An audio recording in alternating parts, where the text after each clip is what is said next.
किया।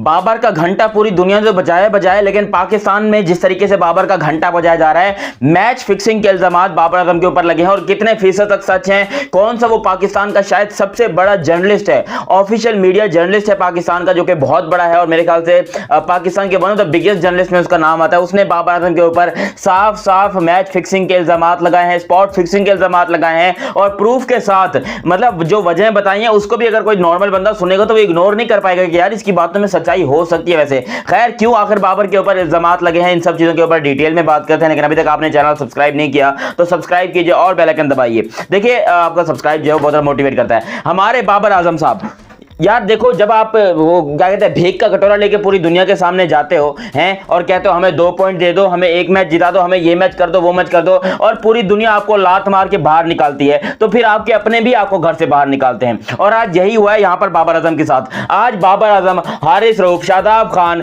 ये सारे वो लड़के हैं जो कि पाकिस्तान में आने को तैयार नहीं है। ये बाहर अमेरिका में घूम रहे हैं, कोई इंग्लैंड चला गया, कोई अमेरिका, कोई यूएई, ये पूरी दुनिया में पिकनिकें मना रहे हैं, बर्गर शर्गर खा रहे हैं, $25-25 में जो है ये अपनी तस्वीरें बेच रहे हैं, होटल में खाने बुक किए जा रहे हैं। तो भाई ऐसी टीम के ऊपर इल्जामात क्यों नहीं लगेंगे? और मैं टीम की बात तो खैर बाद में करूंगा, लेकिन मुबश्शिर लुकमान, ये ARY के एक बहुत बड़े जर्नलिस्ट थे और अभी जो है मेरे ख्याल से पता नहीं कौन से चैनल पर बैठते हैं, आई डोंट नो, मगर पाकिस्तान के one of the biggest journalist में से इनका नाम आता है। इन्होंने इल्जाम लगाया है घंटा आजम के, सॉरी, बाबर आजम के ऊपर कि भाई बाबर आजम ने स्पेशली मैच फिक्सिंग की है। बाबर आजम ने मैच फिक्सिंग की है क्योंकि कुछ दिनों पहले की ये बात है, बाबर आजम के भाई ने उन्हें Audi e-tron GT गिफ्ट की, जिसकी कीमत पाकिस्तान में अप्रोक्सीमेटली लाइक 9 करोड़ रुपए है। 9 करोड़ की गाड़ी पाकिस्तान में एक भाई अपने बाबर आजम को गिफ्ट करता है दूसरे भाई को। अब मुझे एक बात बताओ, अगर बाबर आजम जो है वो किसी और को गिफ्ट करता तो समझ में आता कि भाई बंदे ने पैसा वैसा कमाया है, IPL से, T10 लीग से, इस लीग से, उस लीग से, या लंदन प्रीमियर लीग से बंदे ने पैसा कमाया, इसके बाद इतना होगा कि ये किसी को 8-10 करोड़ की गाड़ी गिफ्ट कर सकता है। लेकिन बाबर आजम का भाई, जिसका ना तो कोई बिजनेस है, ना कारोबार है, ना क्रिकेट खेलता है, ना कोई उसका कोई दुकान है कपड़ों की, ना जूतों की ठेली है, ना वो चने बेचता है ट्रेन के अंदर, ना वो दिन में जो है यहाँ पर जूते पॉलिश करके पैसे कमाता है, उसके पास 8 करोड़ कहां से आए कि उसने बाबर को गाड़ी गिफ्ट की?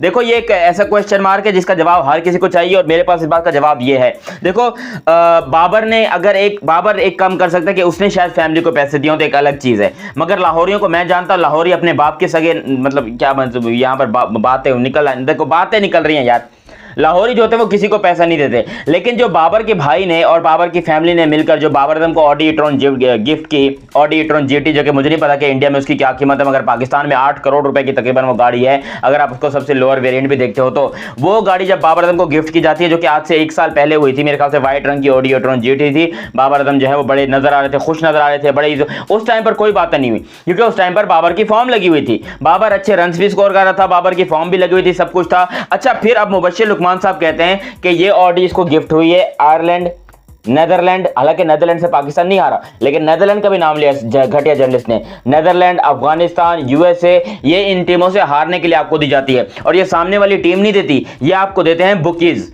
जो बुकीज होते हैं ना मैच के, वो आपको ये देते हैं कि भाई ये हमारी जो है वो ये Audi e-tron पकड़ लो, इस मैच में आपने 33 पे आउट होना है, इस मैच में आपने 32 पे आउट होना है, इस मैच में आपने ये करना है, वो करना है। देखो, मैं नहीं कह रहा हूं कि बाबर आजम फिक्सिंग कर रहा है और मुझे लगता भी नहीं कि वो करेगा यार। पाकिस्तान का रिचेस्ट क्रिकेटर है वो, और सीरियस नोट, पाकिस्तान का रिचेस्ट क्रिकेटर है। पाकिस्तान में करंट जो खिलाड़ी खेल रहे हैं, इसके अंदर कोई भी ऐसा खिलाड़ी नहीं है जिसने बाबर से ज्यादा पैसा कमाया हो या बाबर से ज्यादा नोट छापे हो, चाहे वो एडवर्टाइजिंग से हो, चाहे वो PSL से हो, चाहे वो LPL, BPL या फिर पाकिस्तान से हो। बाबर को जितना पैसा मिलता है उसका शायद 10% भी किसी और खिलाड़ी को नहीं मिलता पाकिस्तान टीम में। अब क्या बाबर को जरूरत पड़ेगी कि भाई वो जो है वो अपना मैच फिक्सिंग करे, वो वहां से पैसे निकाले? देखो, मेरा दिल और सीरियस मुझे हो सकता है कि भी हो भाई, मैं ये नहीं कह रहा हूं कि मुमकिन ही नहीं है कि बाबर फिक्सिंग कर ही नहीं सकता, हो सकता है कि भी। और पाकिस्तान के बड़े बड़े लोगों ने फिक्सिंग की है। वसीम अकरम को देखो, ये जो तुम मोइन खान को देख रहे हो, वसीम अकरम को देख रहे हो, ये मोहम्मद आमिर, सलमान बट, पाकिस्तान का फिक्सिंग का मामला बड़े लंबे अरसे चलता रहा है। इंजमाम उल हक के ऊपर भी फिक्सिंग के चार्जेस लगे।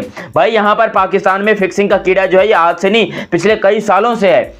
हर वक्त हम इसी बारे में बात करते हैं कि पाकिस्तान में फिक्सिंग बहुत है, पाकिस्तान में फिक्सिंग बहुत है, लेकिन हम फिर बाद में चुप हो जाते हैं। अभी आज भी जो ये बात आई है बाबर आजम की, देखो बाबर आजम के ऊपर बातें करने वाले पहले तो पूरे सबूत लेकर आए। उन्होंने ये तो कह दिया कि उनके भाई की कोई इनकम नहीं है, लेकिन उन्होंने ये नहीं बताया कि हो सकता है कि भाई वो जो घर का सारा हांडी रोटी चल रही है, दाल रोटी चल रही है, वो सब कुछ बाबर आजम ही चला रहा हो।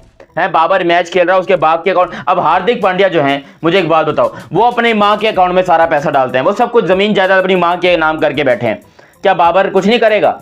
नहीं, बाबर कोई बेगैरत है, वो अपने माँ बाप के नाम कुछ नहीं कर सकता क्या? वो भी कर सकता है। पहली बात कि बाबर ने अगर फिक्सिंग की है उसका प्रॉपर सबूत लाओ, वरना ये अपने मुंह से, तुम पाकिस्तान के बहुत बड़े जर्नलिस्ट हो, मैं तुम पे कुछ ज्यादा बातें नहीं करना चाहता, लेकिन घटिया इंसान, पहले अपना मुंह कंट्रोल करो और फिर बाबर के खिलाफ कोई बात करो। तुमने जो ये मैच फिक्सिंग के इल्जामात लगाए हैं, ये किसी का करियर बर्बाद कर सकते हैं, और बड़े बड़े लोगों का करियर बर्बाद हुआ भी है। मैं कई सारे ऐसे क्रिकेटर्स को जानता हूं जिन्होंने शायद जिंदगी में की नहीं है, मगर पाकिस्तान में, क्योंकि भाई आपको कानून है, आपको यहां पर फंसाया जाता है। दिनेश कनेरिया हो गए, उसके अलावा अपना वो शर्जील खान, खालिद लतीफ, नासिर जमशेद, ये वो क्रिकेटर्स हैं जो कि मैच फिक्सिंग और स्पॉट फिक्सिंग में फंसे, आज उनका करियर खत्म है, वो क्रिकेट में है ही नहीं।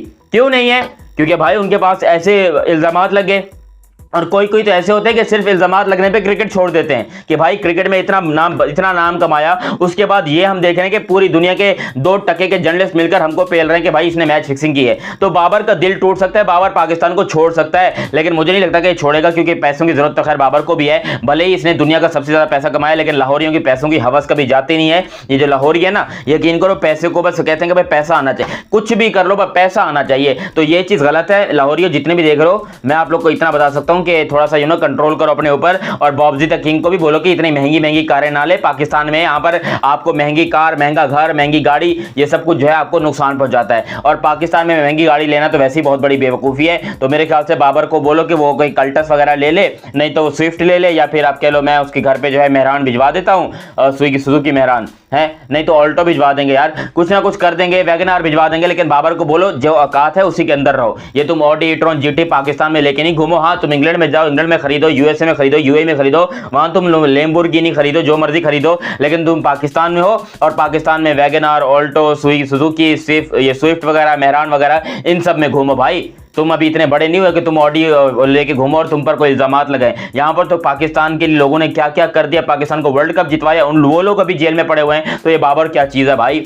तो यकीन करो मेरा दिल दुखा है कि बाबर के ऊपर स्पॉट फिक्सिंग या मैच फिक्सिंग के इल्जामात लगे हैं, मगर ये सच है या नहीं है इस बात का पता तो बाद में चलेगा, लेकिन जिसने ये इल्जामात लगाए हैं ये बहुत ही घटिया बात है, और उसको सबूत के साथ अगर आना है तो मेरे वीडियो में आना है, यानी कि अपने आप की पब्लिसिटी करनी है, तो भाई सबूत के साथ आओ, सबूत के साथ हो। मैं भी अप्रिशिएट करूंगा, हिंदुस्तान वाले भी अप्रिशिएट करेंगे, और पूरी दुनिया अप्रिशिएट करेगी कि बाकी बंदे के पास सबूत है। लेकिन इस तरीके से जर्नलिस्ट हो आप, आपका काम जो है वो सियासत पे बात करना है, किसी और चीज़ पे बात करना है, आप खामखा में क्रिकेट पे बात कर रहे हो अपनी वैल्यू को बढ़ाने के लिए, क्योंकि आजकल लोगों ने आपको घास डालना छोड़ दिया है, लोगों ने आपको उठा के फेंक दिया कि कौन है ये मुबशिर लुकमान, तो आप जो है वो बाबर आजम का नाम ले रहे हैं। खैर जो भी हो भाई, बाबर आजम को तो अब कुछ करना पड़ेगा। बाबर आजम की घटिया परफॉर्मेंस, ऐसी लांती परफॉर्मेंस के बाद सवालात बनते हैं, और उन सवालात का जवाब बाबर को परफॉर्मेंस से देना पड़ेगा। आप लोगों को क्या लगता है कि बाबर के अंदर कोई शर्म, हया, गैरत मौजूद है? अगर है तो फिर वो कोई ऐसी परफॉर्मेंस करके दिखा दे। बाकी अभी तक आप लोगों ने चैनल सब्सक्राइब नहीं किया तो सब्सक्राइब करो और बेल आइकन दबाओ। मिलते हैं अगली वीडियो में, तब तक के लिए आप मुझे दीजिए इजाजत। अल्लाह हाफिज।